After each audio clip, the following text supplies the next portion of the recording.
எல்லோரும் செல்வ செழிப்போடு எல்லா வளமும் நலமும் பெற்று வாழ இறைவனிடம் வேண்டிக் கொள்கிறேன்.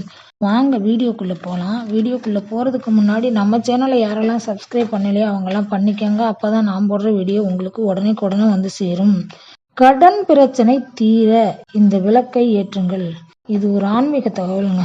வியாழக்கிழமை அன்னைக்கு வீட்டை சுத்தம் செஞ்சுட்டு அன்னைக்கு மாலை வீட்டு வாசலில் செம்மண் பட்டை தீட்டி மாக்கோலம் போட்டு வாசல் நிலைப்படியில மஞ்சள் குங்குமம் வச்சு அதன் மீது வாசனை மலர்களை வச்சு அதுக்கப்புறம் ஒரு பித்தளை தட்டுல ஒற்றைப்படையில் பொட்டு வைத்து அதன் மேல் பச்சரிசி பரப்பி அதுல 5 ரூபாய் நாணயத்தை வச்சு அதன் மேல் குபேர விளக்கு ஒன்றை எடுத்து அதற்கு ஒத்தைப்படையில பொட்டு வச்சு குபேர விளக்கு நல்லெண்ணெயில ஊற்றி பச்சை நிற திரியை 2 திரியாக திரித்து போட்டு வடதிசையில் விளக்கு ஏற்றி வழிபடவும்.